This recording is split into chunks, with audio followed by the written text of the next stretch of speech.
to that to a report that I wrote up for BuzzPo late yesterday, and it's over there now. And it's latest internal VA report claims wait times not tied to deaths. So go ahead and give that a read and educate yourself. Go over to the link if you're so inclined. That's within that story, and actually read the report. Skimming through it, you can find the relevant portions that are closer to the beginning, where it says that they're not going to blame the secret waiting lists for the veterans' deaths in there, because they were just waiting to see specialists. They could still see their primary care providers during that time. Primary care providers usually can't do the special care that's needed to save the lives. That's what they're failing to mention in that. So there's our veterans news. But I played that little clip from Rick Perry.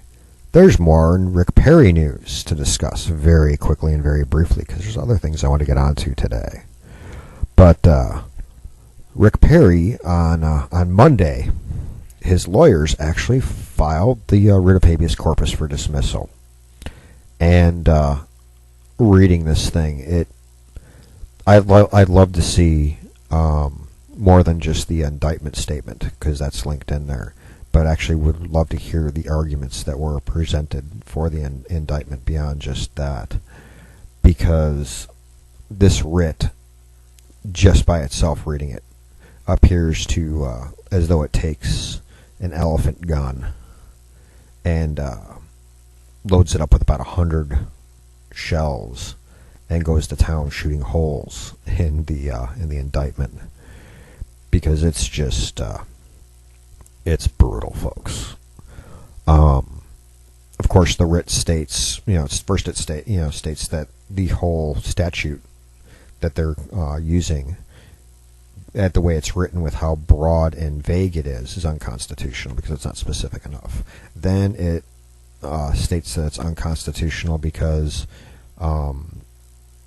it can't be applied against the veto power of the governor based on the Constitution itself. The state constitution overrides that particular, any particular law. If they wanted to change the Constitution, they'd have to do a constitutional amendment, not just pass a simple majority type pass and sign law. And they also link it into several Supreme Court cases that support the veto power of both state level executives and, of course, the President of the United States from the past, showing that the supreme law of the land, or supreme law of the state, with the constitutions and the constitutional power to veto, overrides that little local law. Then they shoot more holes in it, quoting both the U.S. Constitution with Article 1, Section 6, and portions of the Texas Constitution that state that you can't use words of debate done in an official capacity of office against somebody as a means to turn around and file a court case or sue them or what have you. So it shoots the holes in that for that. And then it also discusses the Governor Perry's First Amendment rights. And it keeps going on and on. This thing just destroys the indictment.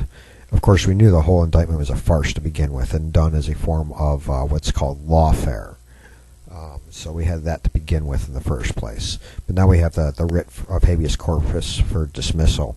So we'll see where that goes, folks, because we know that this is just one giant frickin' flippin' fracking political circus. And you like how I caught myself from actually saying a bad word there, folks. That's called professionalism. Anyway, we know that this is nothing but a joke. So let's see exactly how far this joke will carry on before somebody with some sense makes it stop. Hopefully it's before April 1st. Or maybe it'll happen on April 1st. Haha, the whole indictment was April Fools. Haha, Mr. Perry, you can go back to doing your work. Yeah. Now you're no longer in office. And Greg Abbott is governor. I hope. That's the other thing going on. Wendy Davis has nothing of substantial issues to argue on anymore. She's just been talking herself in a downward spiral, losing more and more in the polls, losing more and more funding. So now all of her ads are nothing but attacking Greg Abbott based on rumors that have already been proven to be false. You know, it's kind of like her saying that that Greg Abbott can't be a good governor because he's in a wheelchair. Yeah, I remember her putting that message out early on in the campaign. You can't stand with Abbott because Abbott can't stand, so let's stand with Wendy. Yeah, come on, folks. That doesn't hold water. I mean, if you're going to sit there and say that Abbott can't lead, well, I'm just going to tear the rug out from underneath you, because one of your more famous socialist progressive presidents, the guy who instituted socialist insecurity, was President Roosevelt, FDR. FDR had polio, and he was stuck in a wheelchair too. So I think your argument is completely gone. And then, of course, polio does a little bit more than just the damage that it did. It actually can have long-term effects that slowly deteriorate the brain, and yet you elected and wanted Roosevelt back in the 30s and 40s.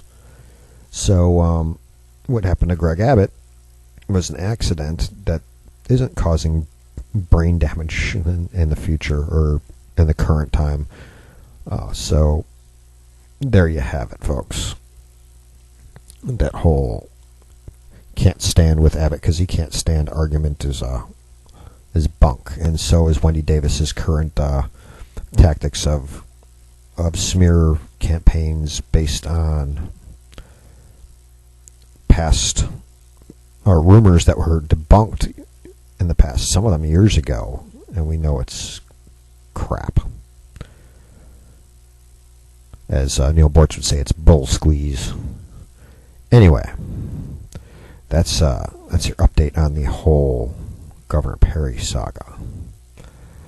Other things. Well, there's a new study out, and I think I may have talked about this briefly yesterday, but University of Texas down in Houston did a new study, psychological study, linking, well, saying that there's a chance, there's a correlation, there's a link between video games and depression in pre-adolescents and teenagers. So the video games may be to blame. Violent video games may be to blame yet again. As one of my friends was very quick to point out, there is a difference between the term correlation and causation. And yes, that's exactly what the study shows, is there's a correlation between the levels of depression and these games. As far as causation goes, well, now you have a hypothesis based on this study that says, the hypothesis says that violent video games may cause depression or may increase depression. So that means that's the question. That's the statement that they need to prove or disprove. It doesn't mean that it actually is the truth. It means that's what they're going to attempt to prove or disprove. So now they have a direction to go with further studies. But the fact that they found a link, the fact that they found that kids that play violent video games, especially more than 2 hours a day, are more inclined to have symptoms of chronic and clinical depression, is speaks volumes. You know, it gives you directions to go. And then you look that there have been links and possible causation already addressed and now being even more researched and studied between antidepressive or antidepressant medications and causing people to go off the rails, so to speak, and do things like what happened at Sandy Hook. So if that is the case, and they do eventually prove that violent video games cause depression, they cause a desensitization where people will do violent things thinking it's just a video game, it's not real gore, or the gore itself, you know, doesn't ping on them as something as real as it would other people. And then you add in the effects of the antidepressants, making them a little bit, I don't know the exact term to use without being either wrong or insulting, but they're a little bit, let's say, desensitized to the actual emotional impact of harming another human being, the trauma, so to speak, because of the antidepressant drugs, and their brain just kind of clicks and, goes wacko.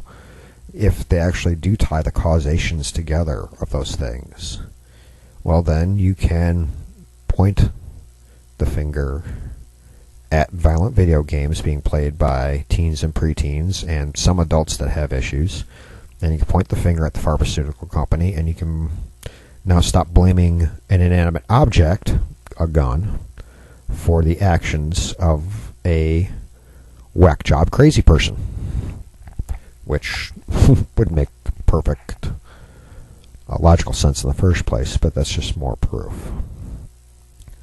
But as we wind down the show, I want to poke some fun at something, folks.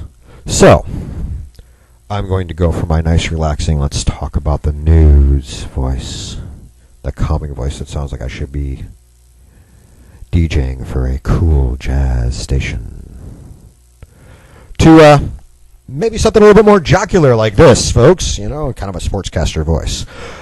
Yesterday, I'm sitting there, and I was playing around with my Twitter feed, which, if those of you who know me know, sometimes I'll look in there and I'll retweet some things, and once in a while respond to some things. And it's kind of rare that I get engaged in longer conversations on Twitter, but it does happen. But a lot of times I look through the feed just to look for interesting things to read, which I then open up in my regular web browser. And the Texas Tribune tweeted something that kind of caught my eye. Now, the Texas Tribune is a very left-leaning socialist rag of a so-called newspaper. And they really hate capitalism and the free markets, and the fact that people can actually work their butts off and go somewhere if they develop marketable skills or a marketable product, what have you. And they don't like that. They want free stuff for everybody. They want those who work hard to work hard and give everything away to those who don't want to work at something that's actually productive and prosperous. That's their kind of mentality. But they posted something, so I just had to look.